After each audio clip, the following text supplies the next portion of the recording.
ओ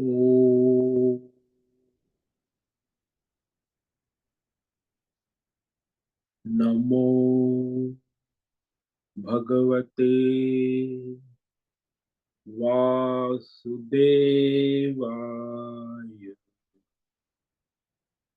ओम नमो भगवते वासुदेवाय। ओम नमो भगवते वासुदेवाय। ओम नमो भगवते वासुदेवाय। ओम नमो भगवते वासुदेवाय। ओम नमो भगवते वासुदेवाय। ओम नमो भगवते वासुदेवाय। ओम नमो भगवते वासुदेवाय। ओम नमो भगवते वासुदेवाय। ओम श्री परमात्मने नमो नमः। ओम गं गणपतये नमो नमः। ओम सं सरस्वत्यै नमो नमः। ओम गुं गुरुभ्यो नमो नमः। ओम सहनाववतु सहनौ भुनक्तु सह वीर्यं करवावहै तेजस्विनावधीतमस्तु मा विद्विषावहै। ओम शांति शांति शांति। सदाशिवसमारम्भां शङ्कराचार्यमध्यमाम् अस्मदाचार्यपर्यन्तां वन्दे गुरुपरम्पराम्। ॐ पार्थाय प्रतिबोधितां भगवतां नारायणेन स्वयं व्यासेन ग्रथितां पुराणमुनिना मध्ये महाभारत अद्वैतामृतवर्षिणीं भगवतीम् अष्टादशाध्यायिनीम् अम्ब त्वामनुसन्दधामि भगवद्गीते भवद्वेषिणि। वसुदेवसुतं देवं कंसचाणूरमर्दनं देवकी परमानन्दं कृष्णं वन्दे जगद्गुरुं। नमस्ते परमं ब्रह्म सच्चिदानन्दरूपाय निर्गुणाय नमस्तुभ्यं ओंकाराय नमो नमः। सर्वे दुर्गाणि तरन्तु सर्वे भद्राणि पश्यन्तु सर्वे सद्बुद्धिमाप्नोतु सर्वे सर्वत्र नन्दतु।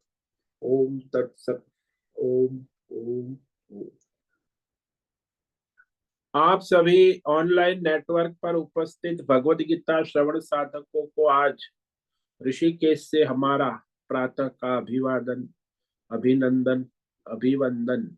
हरि ओम हरि ओम हरि ओम। हम सबको आज का यह दिव्य दिन तन मन धन जन देश काल विषय वस्तु परिस्थिति अवस्थाएं व्यष्टि समष्टि अध्यात्म भौतिक दैविक क्षेत्र सभी को अपने अपने पूर्व में अनंत जन्मों में किए हुए संचित पाप पुण्य धर्म अधर्म मिश्र कर्म के पके हुए फल स्वरूप में वर्तमान में आज सभी अपने अपने प्रारब्ध अनुसार परमेश्वरीय चिंत्य योग माया के माध्यम से प्रसाद स्वरूप में प्राप्त हुआ है। अतः आज का यह दिव्य दिन परमार्थ हेतु निष्काम सेवा यज्ञ देव यज्ञ ऋषि यज्ञ पितृ यज्ञ मानवता यज्ञ भूत प्राणी यज्ञ सात्विक दान शारीरिक वाचिक मानसिक तप निष्काम कर्म योग ध्यान योग भक्ति योग ज्ञान योग साधना स्वाध्याय वेद शास्त्रों का अध्ययन अध्यापन उपासना के लिए समर्पित करे और करवावे। अत्यंत दुर्लभ मनुष्य जीवन को परमार्थ हेतु सार्थक करे और करवावे। आज विक्रम संवत 2081 माघ मास कृष्ण पक्ष की तृतीया तिथि रात्रि 11:51 तक है। उसके बाद चतुर्थी लग जाती है। आज है उत्तर फाल्गुनी नक्षत्र। ये रात्रि 1:38 तक है। उसके बाद हस्त नक्षत्र लग जाता है। आज है शनिवार, शनि देव की आराधना उपासना का दिन है और शिशिर ऋतु चल रही। यह रात्रि का न्यूनतम तापमान 10 डिग्री रहा और दिन का अधिकतम तापमान 27 डिग्री। वायु की गति 5-6 किलोमीटर प्रति घंटा चल रही है। इसी सन 2025 15 फरवरी 15 फरवरी 2025 सुबह के 6:45 बज चुके हैं। कलयुग का प्रथम चरण 5125वां वर्ष 7वां वैवस्वत मनवंतर श्वेत वराह कल्प ब्रह्मा जी का 26वां दिन और 51वां वर्ष चल रहा है।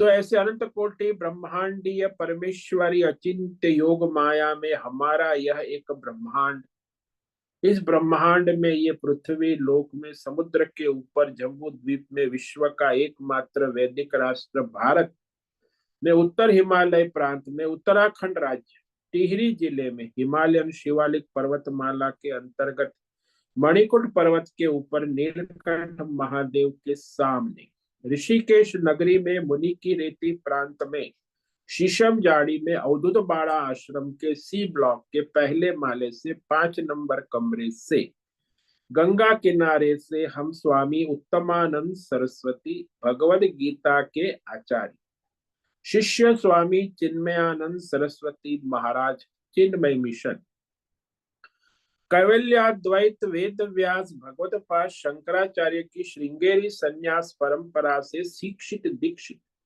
सनातन वैदिक भारतीय हिंदू धर्म अनुसार संपूर्ण भगवद गीता ज्ञान यज्ञ ऑनलाइन चैतन्यमय जीवन लाइव प्रसारण यूट्यूब एवं जूम के अंतर्गत व्याख्यान माला में अध्याय 10 के श्लोक नंबर 25 पर संस्कृत एवं हिंदी में व्याख्यान करेंगे।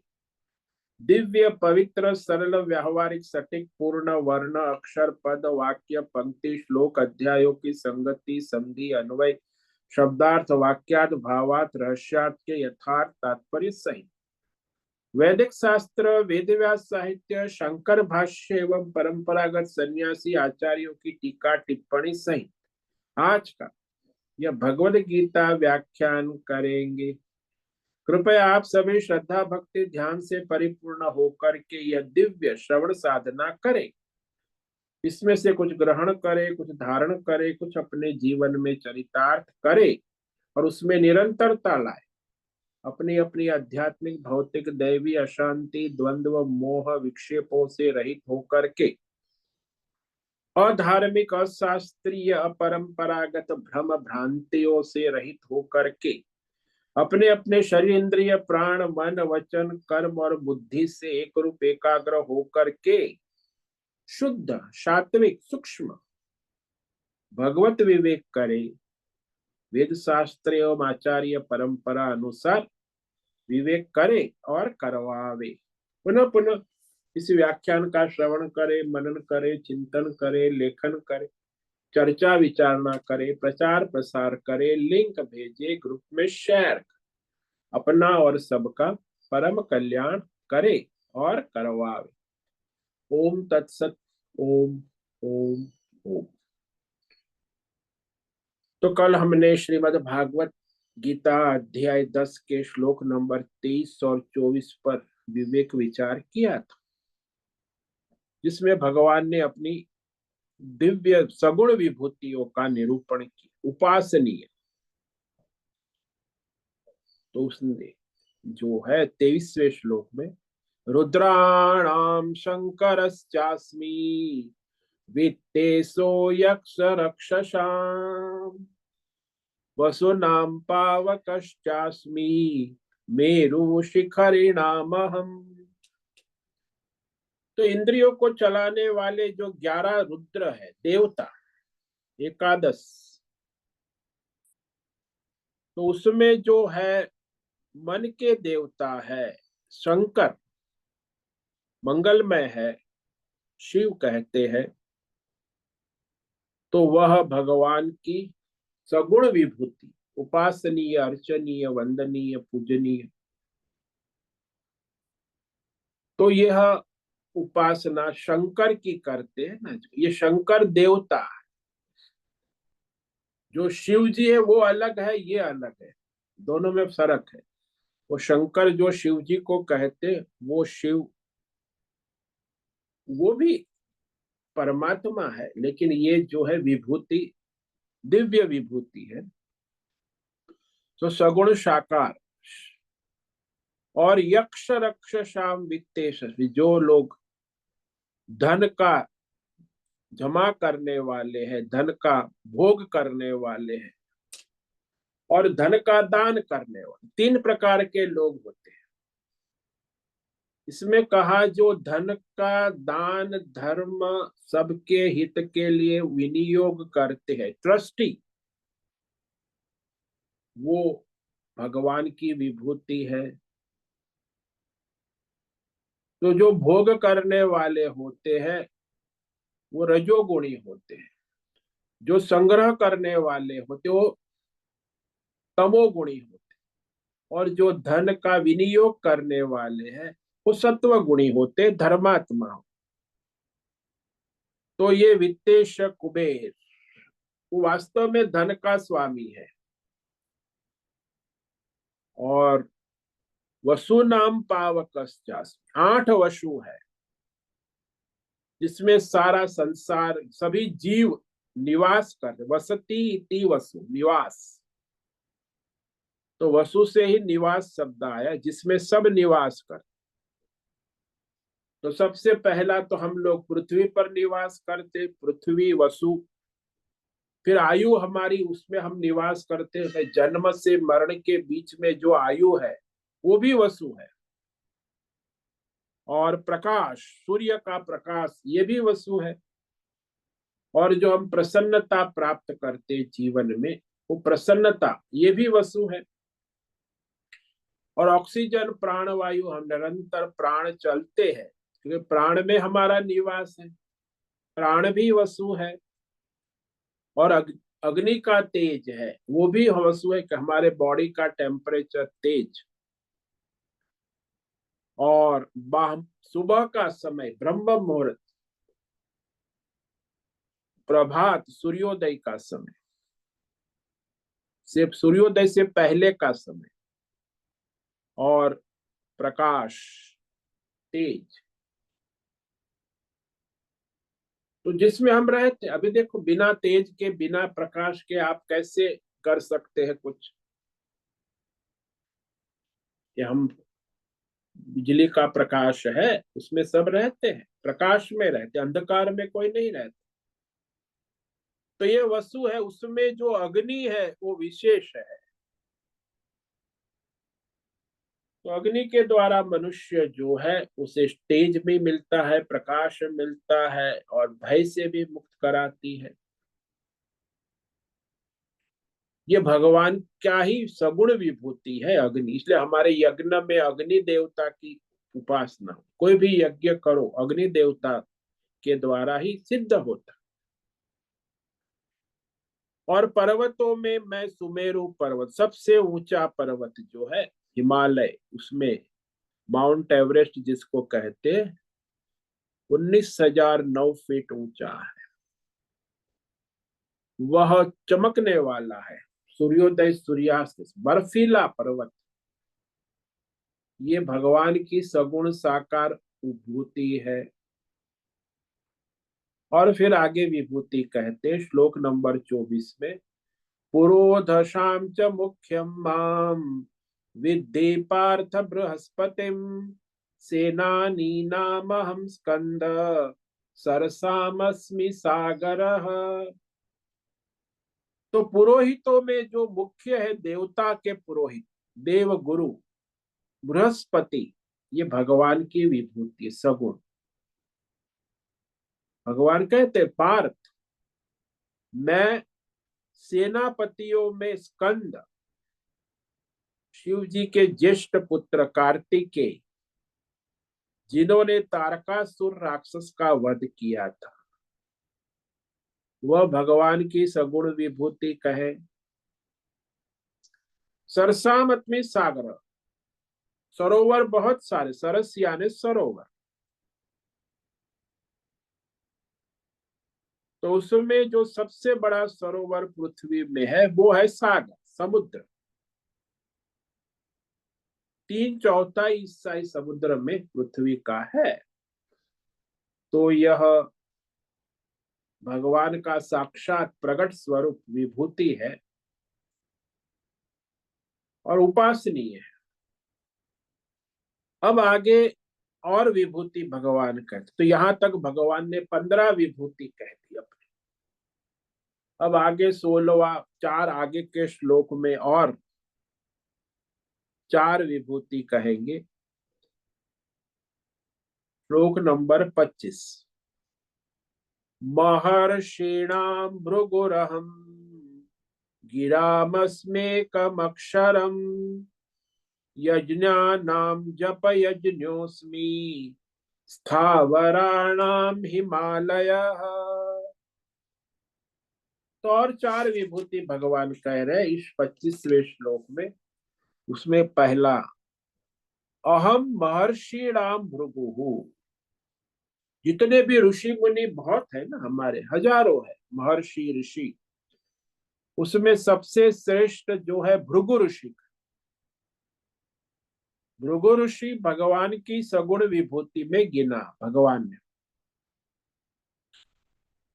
और वाणी में गिराम, गिराम यानी वाणी, वाणी में एक अक्षर जो है वह श्रेष्ठ है। अक्षरम, अक्षर हम अकार को भी अक्षर कहते हैं, एक को भी अक्षर कहते हैं, और ओमकार को भी अक्षर कहते हैं। और यज्ञों में जितने भी वैदिक यज्ञ है, यज्ञ, उसमें ये जो जप यज्ञ है वो भगवान की विभूति। और स्थिर रहने वाले पर्वतों में हिमालय पर्वतमाला, हिमालय पर्वतमाला है ना। तो इस प्रकार ये 4 विभूति श्लोक में भगवान ने कही। अब ये जो भृगु ऋषि है, भृगु गोत्र प्रवर्तकाचार्य है, वेद मंत्र के प्रणेता है और ज्योतिष शास्त्र के प्रणेता है। ज्योतिष शास्त्र को भृगु संहिता भी कहते हैं। और ये ब्रह्मा जी के मानस पुत्र है, यानी गर्भ से उत्पन्न नहीं हुए हैं, मानस पुत्र का ब्रह्मा जी के। तो भृगु ऋषि सर्वप्रथम सर्वश्रेष्ठ ऋषि में गिने जाते। और ब्रह्मा से उत्पन्न सप्त ऋषियों में ये जो है मुख्य पहले महर्षि है। तो ये जो भृगु ऋषि है वह सबसे पहले वेद के दृष्टा, भगवान ब्रह्मा जी से उनको ज्ञान प्राप्त हुआ था और उन्होंने वैदिक मंत्रों का श्रवण किया, मंत्र दृष्टा, जो आज हमारे पास पहुंचा है।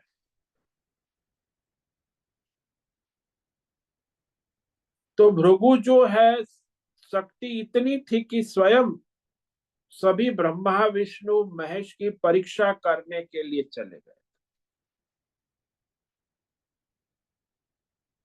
ब्रह्मा जी की परीक्षा करने गए, ब्रह्मा जी के ब्रह्म लोक में गए, ब्रह्मा जी बैठे हुए थे, तो उसको प्रणाम नहीं किया, नमस्कार नहीं किया। तो ब्रह्मा जी कोपायमान हो गए, अरे भृगु, तुझे मैंने मानस पुत्र बनाया है, तू मुझे नमस्कार नहीं कर। ब्रह्मा जी कोपायमान हो। भृगु समझे कि ब्रह्मा जी को अभी अहंकार है, प्रणाम न करने से कोपायमान हो गए। शिवलोक में गए भृगु ऋषि, तो वहां शिव जी बड़े प्रसन्न हो गए, आइए आइए गले लगाने के लिए। तो पीछे हट गए। शिव जी को गले नहीं लगे। क्यों नहीं लगे? क्योंकि वो भस्मधारी है ना, मुंड माला धारण की है, तो असुचि लगा, पीछे हट गए। शिव जी को बड़ा गुस्सा आया, अरे तू तो बड़ा अहंकारी हो गया है। तो वह परीक्षा में फेल हो गए, ब्रह्मा जी भी फेल हो गए। विष्णु जी भी, शिव जी भी फेल। अब विष्णु लोक में गए तो विष्णु भगवान शेष शैया पर सोए हुए थे। तो जब भृगु ऋषि आए तो उनको खड़े होकर स्वागत करना चाहिए, आइए ऋषि, लेकिन खड़े नहीं हुए। तो भृगु ऋषि शेष शैया पर जो वो लेटे थे वहां जाकर उनकी छाती में लात मारी, विष्णु भगवान की छाती में, परीक्षा के लिए। तो उन्होंने उनके पैर पकड़ लिए भृगु ऋषि के, कहा कि ऋषि आपका तो, मेरी छाती बड़ी कठोर है, आपके पैर कोमल है, क्या उसमें कोई चोट तो नहीं आ गई है? तो इस तरह उन्होंने उनकी प्रशंसा की। तो मान गए कि तीनों ब्रह्मा विष्णु महेश में जो विष्णु है वो विशेष पालक है, रक्षक है, पोषक है, सर्जक है, सहायक है। तो ऐसे भृगु ऋषि जो है वो वहां विभूति रूप में बताया है। दैवी शक्ति से संपन्न होने के कारण ऋषियों में भगर्षि ऋषि, यानी इनको महर्षि कहा, भगवान ऋषि नहीं कहा, महान ऋषि, मह, तो भगवान ने अपनी सगुण विभूति में बतलाया है। ऐसा कहते हैं कि असुरों का पुरोहित तत्व भी भृगु ने किया था, इसीलिए पुरोहित भी है। और उसके बाद भगवान कह रहे गिराणाम, जो हम वाणी बोलते हैं, अभी हम बोल रहे हैं आप सुन रहे हैं, उसमें जो एक अक्षर जो बार बार आता है वो एक अक्षर है ओमकार, और ओमकार से उत्पन्न अकार।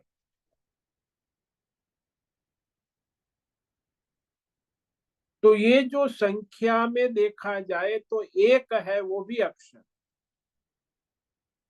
यानी सारी वाणी जो है वो ओमकार में, अकार में ओतप्रोत है। जो भी कोई बोलेगा एक अक्षर, और उसमें जो मुख्य अक्षर है ओमकार में वो अकार है, अ से उ से म। तो अ में, अ जो है वो उ में भी है और म में भी है, यानी सर्वव्यापक एक अक्षर यदि कोई है तो वो अकार है, अ। हमारी वर्णमाला ले लो, वर्णमाला में एक अक्षर है, सब में जुड़ा हुआ है, क ख ग घ, सारे व्यंजनों में और सारे स्वरों में एक मुख्य स्वर है, वो है अकार।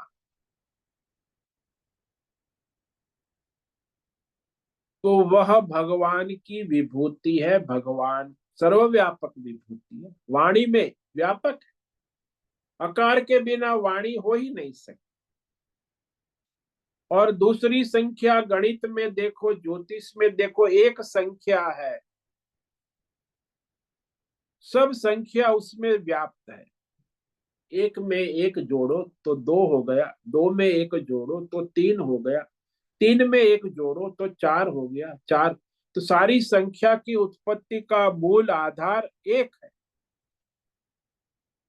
सब में व्याप्त है, यानी एक सारी संख्याओं में तो सबसे पहला जो है वो एक ही है ना। तो ओमकार में अकार, और गणित में, ज्योतिष शास्त्र में एक नंबर की संख्या जो गणना होती, उसके बिना गणना संभव नहीं, यदि एक ना हो तो गणित हो ही नहीं सकता। एकाक्षर कहा है। और सभी मनुष्य जो है वह इस एक अक्षर पर ही निर्भर है, रोज उसका सब उपयोग करते, गणित में हिसाब करते हैं तो एक आएगा, और वर्ण बोलते हैं तो आकार आएगा। अंग्रेजी में जो अ ए है वो आकार ही है, लेकिन वो अंग्रेजों का है, जो सर्वव्यापक नहीं है। अ ए बी सी डी ऐसा बोलोगे तो उसमें जो है ई अलग हो जाए, तो वहां एक तालता नहीं। हमारे तो सारी देवनागरी भाषा में जो आकार है संपूर्ण रूप से व्याप्त है। तो फर्क है, दूसरी दुनिया की सभी भाषाओं में उतनी पूर्णता नहीं जितनी पूर्णता संस्कृत, देवनागरी, हिंदी में, भारतीय भाषाओं में है। ऐसी एक रूपता दूसरी किसी भाषा में नहीं, इसीलिए वह श्रेष्ठ है।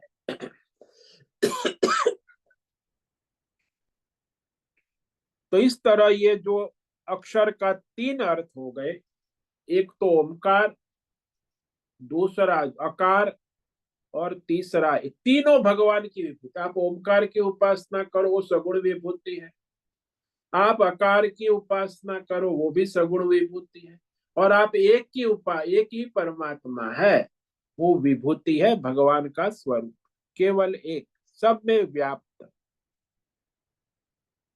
ज्योतिष में और गणित में तो एक के बिना चलता ही नहीं। तो इस तरह यह विभूति सगुण है। अब भगवान कहते यज्ञ बहुत सारे हैं। वैसे तो हमारे वैदिक परंपरा में 5 यज्ञ की महिमा है। एक होता है देव यज्ञ, दूसरा होता है ऋषि यज्ञ, तीसरा होता है पितृ यज्ञ, चौथा होता है मानवता यज्ञ, और पांचवा होता है भूत प्राणी यज्ञ।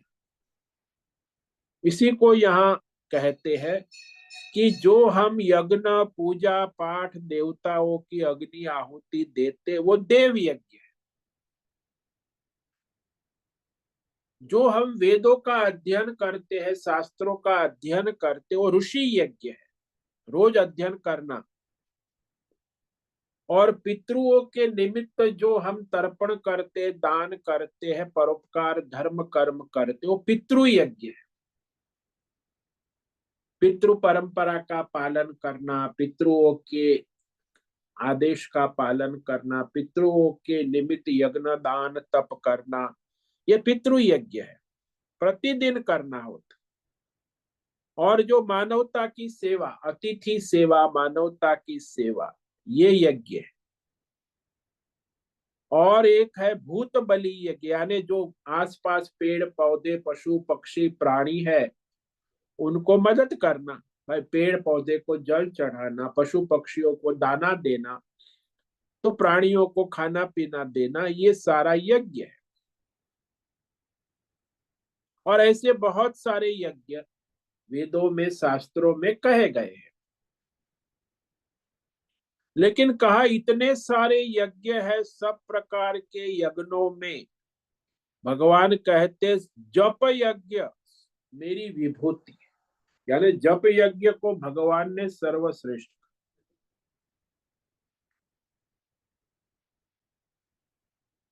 तो यज्ञ में ज्यादातर देखा जाता है 3 चीज की आवश्यकता। यदि आप यज्ञ करते हो तो 3 साधन की आवश्यकता होती है। पहला साधन है, वो है मंत्र का शुद्ध उच्चारण होना। आजकल तो वो लुप्त हो गया है, ब्राह्मण लोग मंत्र का शुद्ध उच्चारण नहीं करते। 100 में से 5-10 ब्राह्मण होंगे जो बाकी 90% अशुद्ध उच्चारण ही करते हैं पूरे भारतवर्ष। तो मंत्र का शुद्ध उच्चारण होना ये यज्ञ की पहली आवश्यकता। दूसरा है यज्ञ के लिए द्रव्य सामग्री जो अर्पण करने जा रहे वो शुद्ध होना, पवित्र होना, चोरी चकारी का माल ना होना, धर्म के अनुसार पवित्र द्रव्य, धन से प्राप्त की हुई सामग्री। तो यज्ञ के लिए द्रव्य सामग्री पवित्र होना आवश्यक है। और तीसरी आवश्यकता होती है जो यज्ञ कराने वाला पुरोहित। तीनों आवश्यक। अब पुरोहित भी शुद्ध सात्विक पवित्र होना आवश्यक। यदि व्यापारी करे, दक्षिणा धंधा करने वाला है, तो यज्ञ हमारा सिद्ध नहीं होगा। इसलिए आजकल जितने भी यज्ञ होते हैं वो खाली व्यर्थ ही है, टाइम पास है, उसका कोई फल तो होने वाला नहीं। क्योंकि उसमें न तो मंत्र शुद्धि है, न द्रव्य शुद्धि है, न पुरोहित की शुद्धि। पुरोहित भी भ्रष्ट है, तो यज्ञ शुद्ध नहीं हो पाते हैं।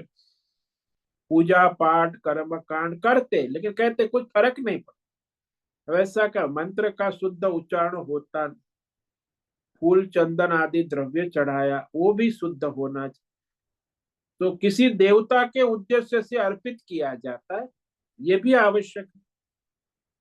तो इस प्रकार वैदिक और लौकिक यज्ञ पूजा कर्म कांड, ये उस सब यज्ञों में जप यज्ञ को श्रेष्ठ कहा। यहाँ गीता में भी भगवान ने चौथे अध्याय में 12 यज्ञ गिनाए हैं, जो यज्ञ के द्वारा परमात्मा की उपासना होती।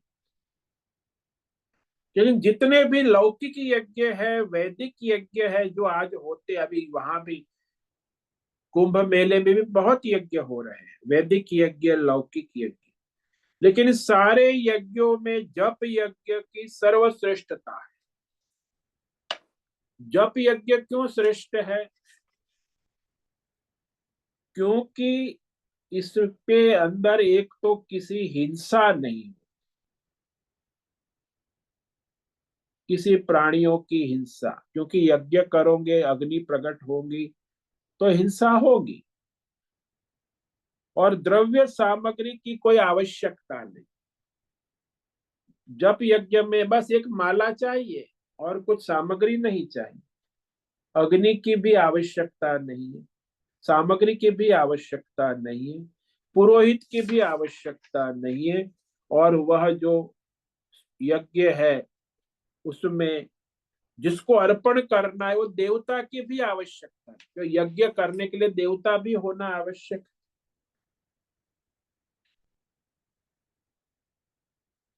जिससे इस तीनों में बड़ी कठिनाई होती है।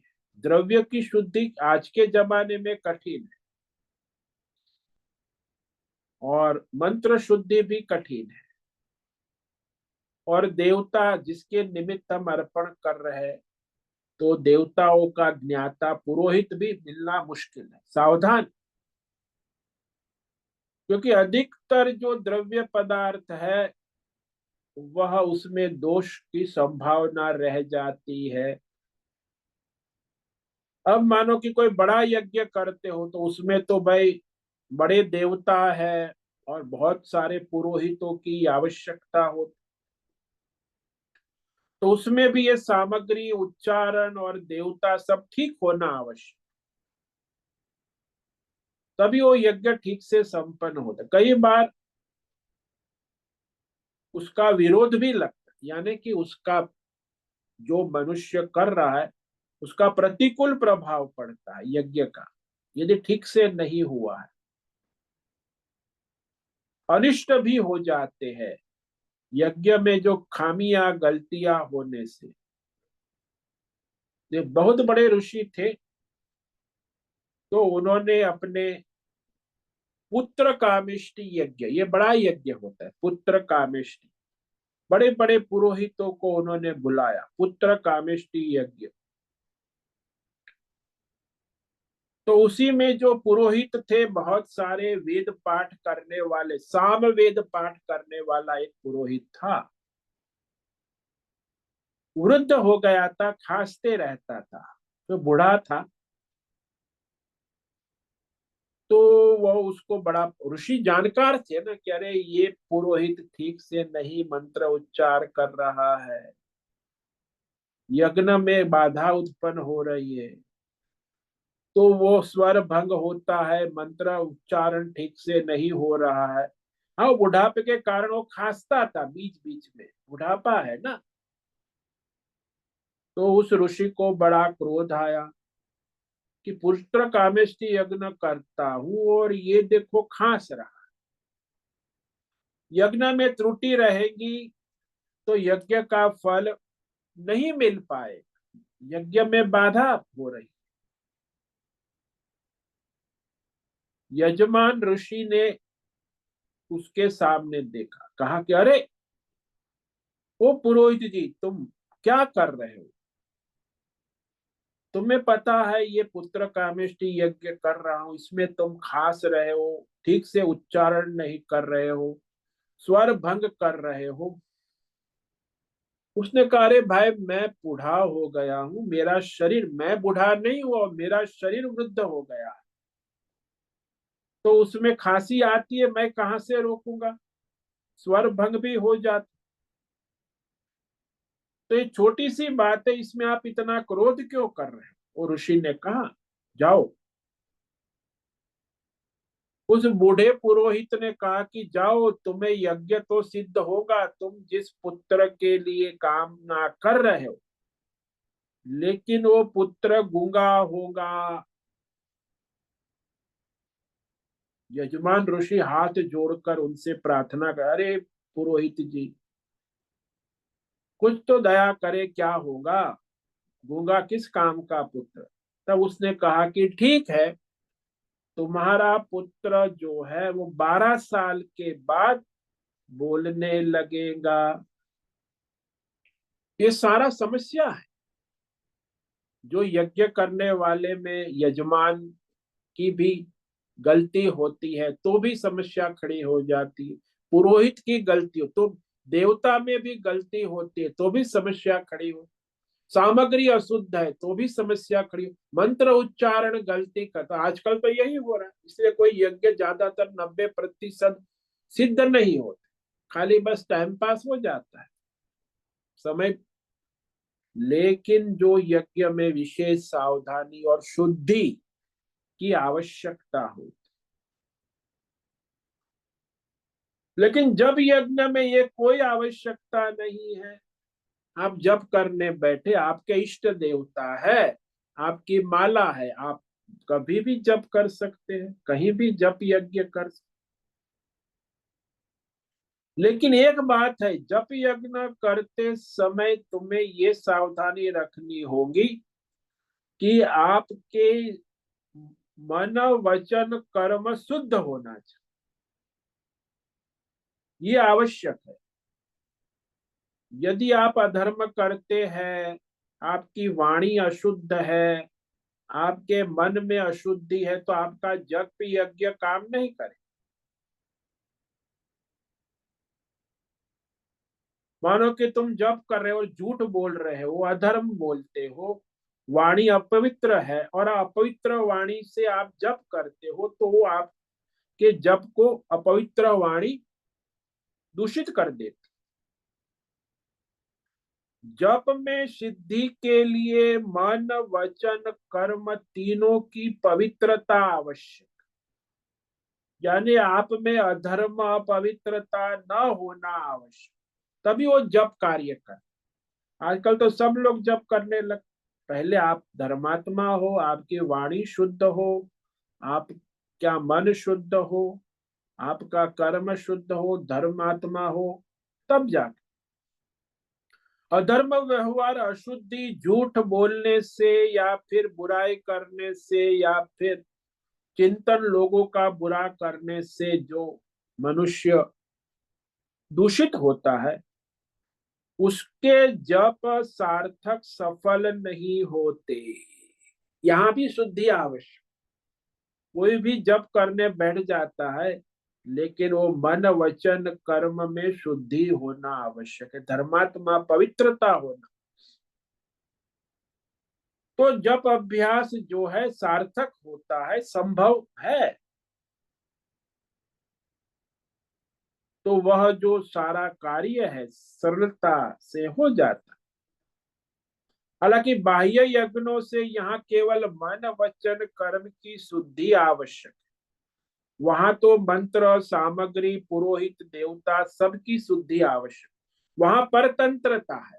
यहाँ आप पर निर्भर है कि आप स्वयं अपने मन वचन कर्म से शुद्ध है, पवित्र है, धर्मात्मा है, तो जप यज्ञ आपका कार्य करेगा।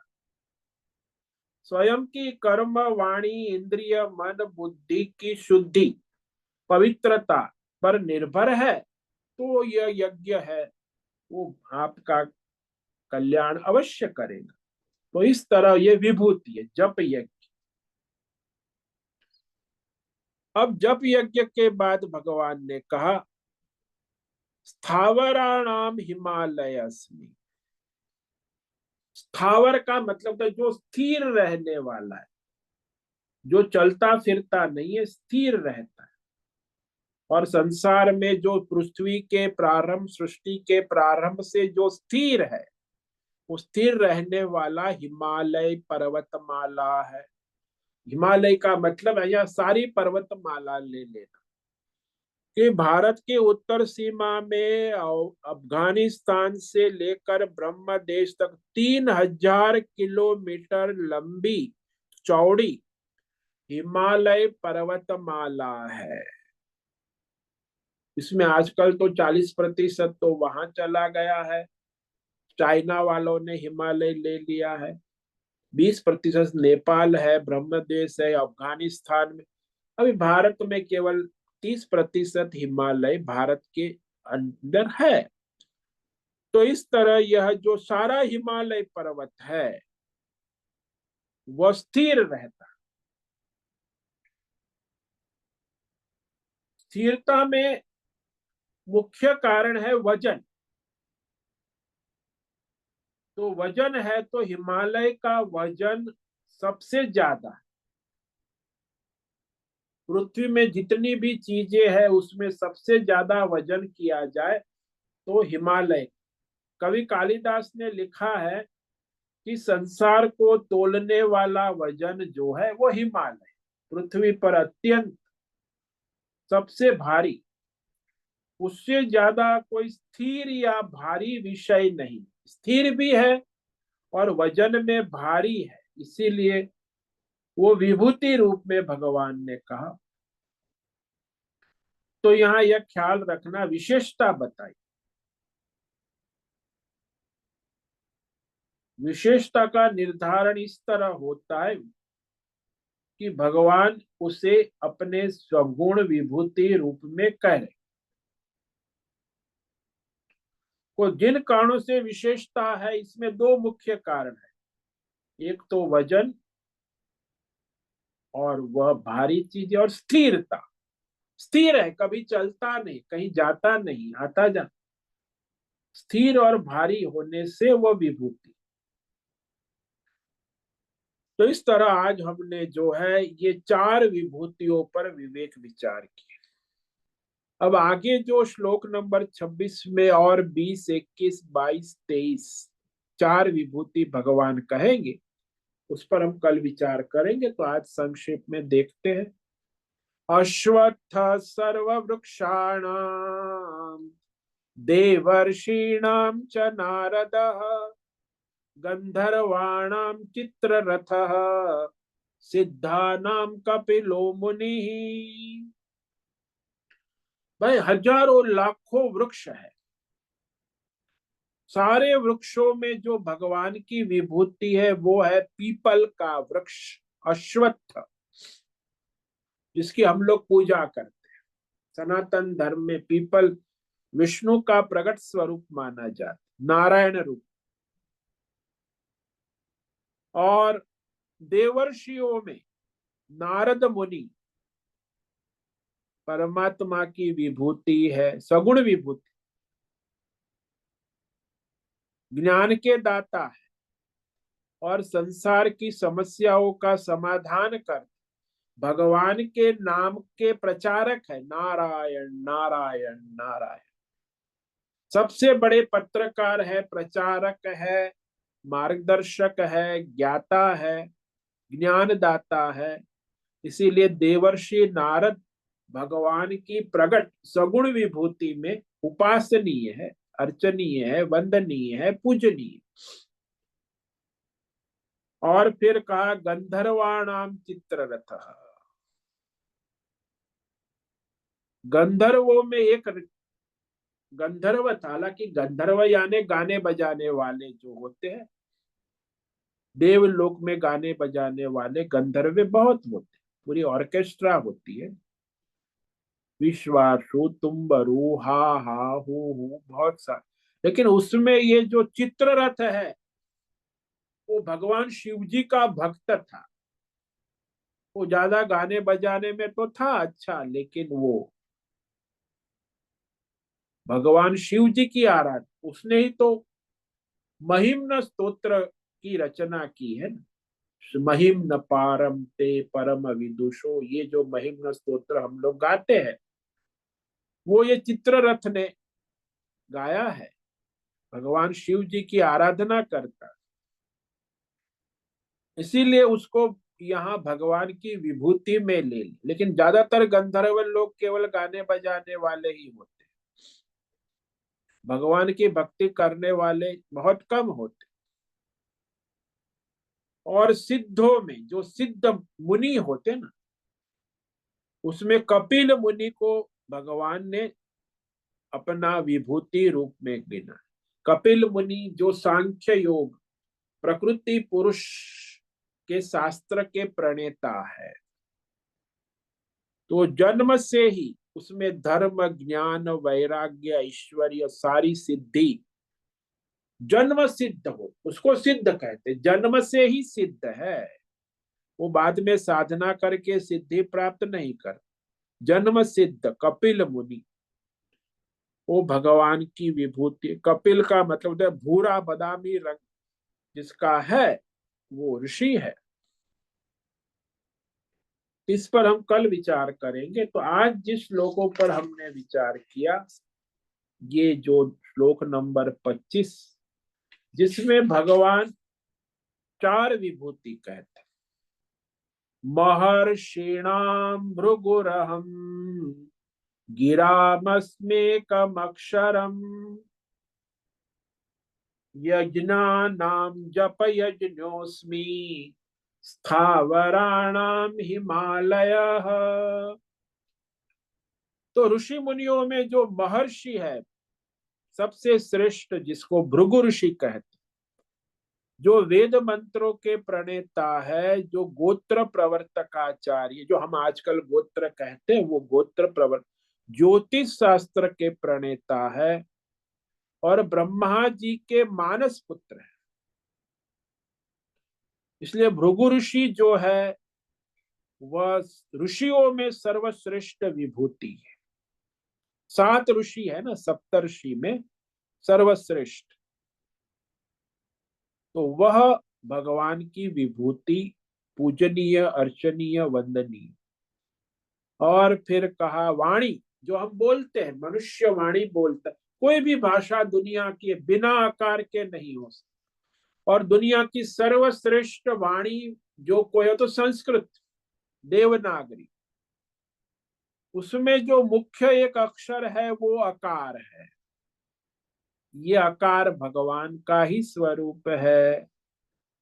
और एक हमारा ओमकार, ओमकार में आकार आ जाता है, वह भी भगवान की विभूति है। और एक अक्षर गणित में ज्योतिष शास्त्र में एकम अक्षरम, एक की संख्या सर्व संख्याओं में व्याप्त है। सब संख्या एक से ही बनी है, एक है तभी गणित, एक के बिना गणित और ज्योतिष हो ही नहीं सकता। इसीलिए एक है सर्वव्यापक गणित, उसे भगवान की विभूति कहा। और यज्ञ में जो जप यज्ञ है, क्योंकि यज्ञ में हमें कहा ना 3-4 साधन की आवश्यकता। सबसे पहला तो शुद्ध मंत्र का उच्चारण होना, दूसरा है जो यज्ञ सामग्री सारी है वो शुद्ध सात्विक पवित्र धर्म से धन से ली हुई द्रव्य, दूसरा है देवता भी उचित होना, देवता। और पुरोहित, जो यज्ञ कराने वाला पुरोहित, वो भी शुद्ध पवित्र सात्विक होना आवश्यक है। और इस तरह वह सभी यज्ञ में विशेष शुद्धि आवश्यक, यहाँ भी शुद्धि आवश्यक है जप यज्ञ में, लेकिन वो बाहर की नहीं, आपके अंदर की, आपके मन वचन कर्म पवित्र होने, कर्म से आप धर्मात्मा हो, वाणी आपकी सत्य हो और मन आपका सात्विक हो, तो आपका जप यज्ञ सिद्ध हो जाए। तो जप यज्ञ में आपके भीतर आवश्यक है कि मन वचन कर्म की पवित्रता बनी रहे, तभी वो जप यज्ञ सिद्ध होता है। अन्यथा जप यज्ञ लोग करते हैं, जप राम राम राम राम माला पहनते हास्य चलते, लेकिन वाणी की शुद्धि नहीं है, मन की शुद्धि नहीं है, कर्म में धर्म नहीं है, तो फिर वो आपके जप यज्ञ व्यर्थ जाते हैं। लेकिन इसमें भौतिक सामग्री की आवश्यकता है, बाह्य आपके भीतर की अनुकूलता होना आवश्यक, पवित्रता, भीतर की पवित्रता। और फिर कहा स्थावराणाम हिमालय, जितने भी स्थिर, स्थावर मतलब स्थिर रहने वाला, वो है हिमालय। और एक तो भारी भी है, सबसे भारी, और स्थिर हमेशा रहता है। और ये तीर्थ भी है, हिमालय में हमारे चार तीर्थ है। एक तो ये बद्री केदार यमुनोत्री गंगोत्री, यहाँ से लोग जाते हैं ऋषि, ये सब हिमालय, ऋषिकेश हम जो बैठे ये हिमालय में बैठे, हिमालय यहीं से शुरू होता है। और फिर चार धाम, फिर आगे कैलाश पर्वत है, वो भी हिमालय में आता है, मानसरोवर है, फिर अमरनाथ यात्रा है, वो भी पर्वत हिमालय में ही काश्मीर है, ये सब हिमालय में। तो ये सारा हिमालय जो है वो भगवान की प्रगट सगुण साकार विभूति पूजनीय है। इस तरह आज हमने ये विचार किया, तो इस तरह उपासना करें, सगुण साकार रूप में भगवान ही प्रकट है। ओम नमो नारायणाय, ओम नमो नारायणाय, ओम नमो नारायणाय, ओम नमो नारायणाय, ओम नमो नारायणाय। कायेन वाचा मनसेन्द्रियैर्वा बुद्ध्यात्मना वा प्रकृते स्वभावा करोमि यद्यत् सकलं परस्मै नारायणायेति समर्पयामि। ओम सर्वे भवन्तु सुखिनः, सर्वे सन्तु निरामयाः, सर्वे भद्राणि पश्यन्तु, मा कश्चित् दुःखमाप्नुयात्, अस्तु मा सद्गमय, तमसो मा ज्योतिर्गमय, मृत्योर्मा मृतंगमय। ओम पूर्णमद पूर्णमिदं पूर्णात् पूर्णमुदच्यते पूर्णस्य पूर्णमादाय पूर्णमेवावशिष्यते। ओम शांति शांति शांति। शंकरं शंकराचार्यं केशवं बादरायणं सूत्र भाष्य कृतौ वंदे भगवन्तौ पुनः पुनः। ईश्वरो गुरुरात्मेति मूर्तिभेदं विभागि व्योमवद्व्याप्तदेहाय दक्षिणामूर्तये नमो नमः। ओम गुरुभ्यो नमो नमः। ओम तत्सत्, ब्रह्मार्पणमस्तु। ओम ओम ओम।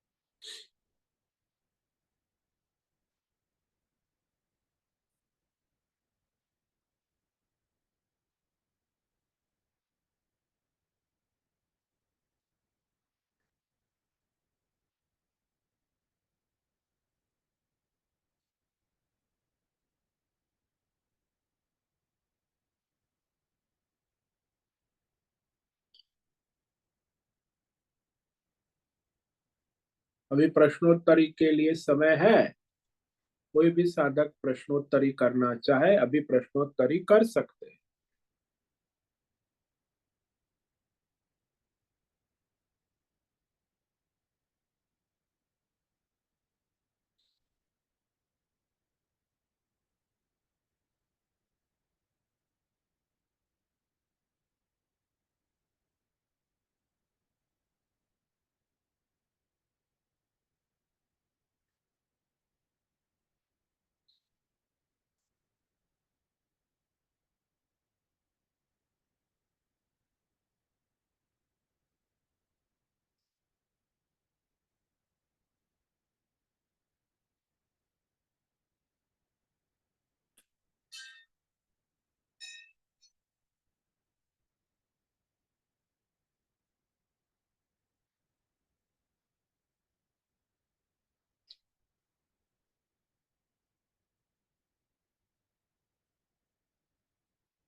ठीक है, किसी को प्रश्न नहीं है तो आज जो उपस्थित है, प्रकाश आनंद दोषा होस्ट है, भद्रेश को होस्ट है, अजय रत्न पारखी, अनुराधा जेठे, आशा कोटक, दिव्याबेन दवे, इला जोशी, जयंती पांडा, लीलावती बड़ेकर, माधवी आचार्य, मीरा उच्चिल, मीनाक्षी काले, पंकज भट्ट, पृथ्वीराज मालव, रेशा रथ, रिची पटेल, सुचिता पाटिल, सुनील ठाकुर और उषा मेनन, इतने साधक है। तो विवेक करे, सगुण उपासना भगवान कह रहे जो कोई भी कर सकता है, लेकिन उसमें धर्मात्मा होना आवश्यक है, पवित्रता होना, भगवान की सगुण भक्ति उपासना आराधना के लिए मन वचन कर्म से शुद्ध होना आवश्यक। ठीक है, सभी साधकों को आज का ओम नमो नारायणाय, सबको ओम नमो ओम नारायण, नमो नारायणाय। प्रणाम स्वामी जी। ओम नमो नारायण, ओम नमो नारायण। ओम नमो नारायण। मुझसे निवेदन है आज का सत्संग पूर्ण करें। ओम नमो नारायणाय। आज का दिव्य सत्संग हम यही पूर्ण करते हैं। सभी साधकों को ओम नमो नारायणाय। सभी साधक